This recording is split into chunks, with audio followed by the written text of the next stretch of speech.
Knock, knock. Baby! Hi, you look so cute. We've got pie. We have pie. Key lime. Oh, no. We also right have into dinner. her face. Just Depends on what you want first. That's for dinner. thank you. Okay, have your plate. I always like it Who when wants someone the else monster makes the piece, dessert. Garrison? Okay, can I just ask, because I don't know what happened, because I feel like I was kind of out of the loop when I was leaving Dad and moving and everything like that. What did happen with you guys and Robyn and you guys and Dad? We were discussing, like, you know how we do this, like, Secret Santa thing for Christmas? Yeah.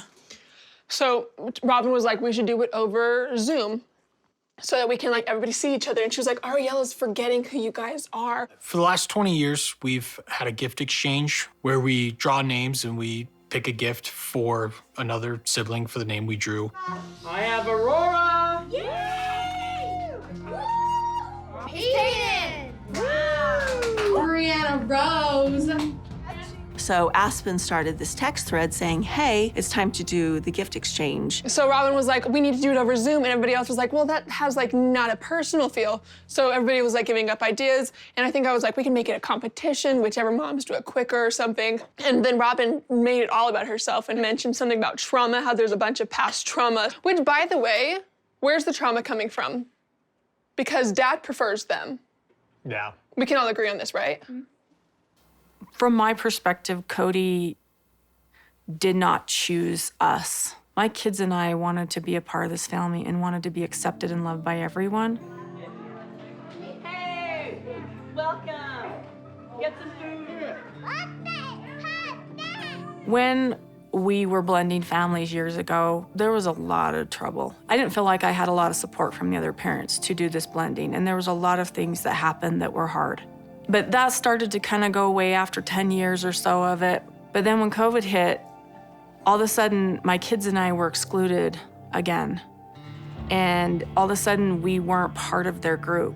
She was, like, texting us. They were complaining about trauma and, like, how we don't respect her as a mother and all of this weird stuff. Because I've always considered them my siblings, and I still do, and I could still consider her a mom. Before we got on the text chain for this gift exchange, we had learned that there were some very strong negative feelings towards us coming from some of the siblings. And we also learned that they were planning on having Christmas without us, without saying anything to us. It was very frustrating for me, and I felt really hurt and confused. Do you see it changing? Do you see it changing, like things happening to change it so you would? No, I see it getting worse progressively. And so Robyn said to us that because of, like, we weren't respecting us, she was like, we're not going to participate in Christmas with you. All of a sudden, I got, like, this kickback and attitude from the older kids. And I was like, I don't know why I'm trying. Just felt very, very defeated. We really, truly, my kids and I have felt like we got voted off the Brown family island. That is absolutely how we have felt. She said, I'm not talking to you guys anymore. And then she told McKelty and Logan to tell us that she wasn't going to talk to us anymore. So a few days after the confrontation, we got a text message from McKelty saying that Robyn and her kids weren't going to participate in this year's gift exchange. And it kind of hurt. It was just a true division. I think if you can look back and figure out where the lines were drawn, a definite line was drawn that day. And I don't know. I don't know what's going to happen after this. If they get together next year, I don't know. Robyn turned it into us trying to ostracize her and played the victim. And we said, no, this is about us trying to figure out how we could do this and adjust to your new Christmas rules so that we could all do this Christmas exchange because we've been doing it for 20 years. Robyn never made any of the Christmas COVID rules or anything like that. That's not her job. That's my job. I made those rules. She took that, put it, whatever process she does, and made her the victim by doing that. So you guys didn't mean it that way. We told her that we weren't trying to, that she was gaslighting everyone into treating her with special treatment. Literally. She was gaslighting. Because for the past, like, 8 years, she's made herself the victim because she was the last wife. You never made yourself the victim. She is the catalyst of all this. What do you mean by catalyst of all of this? of using COVID to make dad exclusive and then turning herself into the victim and saying that it's our fault. And Dad also When chose we- to spend Christmas with her instead When of the we have rest just of us. when we have just been living our own lives and protested for the sake of your marriage and mom's marriage, we protested.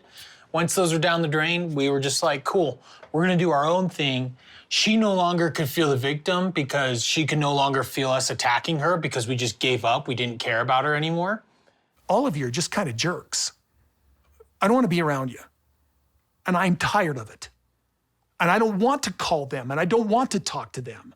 And that's why I'm done with Robyn. I don't care to talk to Robyn anymore. I'm not going to do this. I'm doing my own thing. And Robyn's mad that she can't have this effect on our lives anymore because we just don't care anymore. And I'm not speaking on behalf of the siblings, but this is what I think all the siblings think. That this is us going, you know what, Robyn? Have him. Because we don't care anymore. We're all grown adults that don't need a father figure anymore. I would like to say that I didn't care. Yeah. And it still hurts. We don't need dad anymore. Yeah, who needs a dad when we have 2 moms? Yeah. Okay. Love is love. Love is love. We need too much. There we go. Who would have thought Not that quite we would... like that, but you Not know quite. what? We're sister wives still. We're sister wives. Your mom, like we totally consider ourselves sister wives. Which is valid. You just divorced the man. There's nobody that says you're divorced when you're a sister wife, so I'm You like, can't. I chose when my divorce date was. I may not be able to give my kids a dad, but I can give them Janelle, for goodness sakes. when we merged the families, I think maybe we missed a few really important We missed some stuff. steps. We didn't merge very well. We just didn't merge well. We tried. Oh my gosh, we tried. And I've been accused of bullying. I don't remember bullying anybody. So Cody accused me of bullying my sister wives. And basically that's code for he's accusing me of bullying Robyn. I never actually accused Christine of bullying. She was just a crap sister wife. She was just trash talking Janelle and Mary all the time. Up until Thanksgiving, I would call Dad about advice I needed. But no, you know. I still miss Aurora, though. Yeah. I miss Dayton, and I want to amend my relationship with my siblings. Are you guys gonna I'm gonna try, but if Robyn's there, I don't give a. So no one's talked to her in person? No. The truths were revealed, and we all just said, cool, this is the point where we all go. We're done. Would you do a face-to-face conversation with her and No. the kids? Oh, you wouldn't. It would not be good. I don't have the emotional maturity to do a face-to-face with her. And she'd probably manipulate us or start crying. I just realized that nothing I would ever say or do at this point, they're gonna ever see with the right intention that I mean it. The love that I will have for them, even the hurt that I have. Why would I be hurt if I didn't care? They're never gonna see me as anything other than a bad guy. How you doing, quiet boy? I don't know. I've talked to Aurora a little bit. I see her at school. Wait, you talked to Aurora? Yeah. You see her? Yes. Aurora is the only one from that side of the family who I've heard say, I love you, since COVID. Me and Gabe have bumped into each other a few times on campus. There are hugs given, well wishes, I love yous, just sort of like checking in on each other. Personally, Gabe has been nothing but kind. So. I haven't seen Aurora in so long. She's always in the science building. Okay, So if you roll through her there. I'll allow it. I'm gonna go hunt her down. This has been a hard conversation. It's really hard. And Garrison's done a lot of digging. He has been very, very vulnerable. This is a divorce. And in most senses, a divorce is a civil war. So she's just feeding flames in a civil war.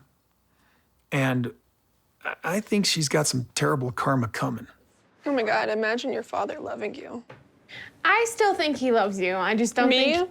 No, I still think he loves you. I just think he's been. All right, guys, that's enough. I don't know. That's enough. It's okay, let her grievances. say. I want still you to think say your he thing. loves you. He's just angry at you for like no reason. I've told Gwendolyn for years that her dad loves her, but it's not my job to convey Cody's love to Gwendolyn. It's his job. Every talk, every trash talk, every opinion is absolutely reciprocated. I think the same thing of them. If there's one thing that I wish Robyn and her kids could understand is that we'd all forgive them. If you want to come back and participate in this gift exchange with us, you're always welcome. You know, the arms are open. But if you don't, then we're not going to chase.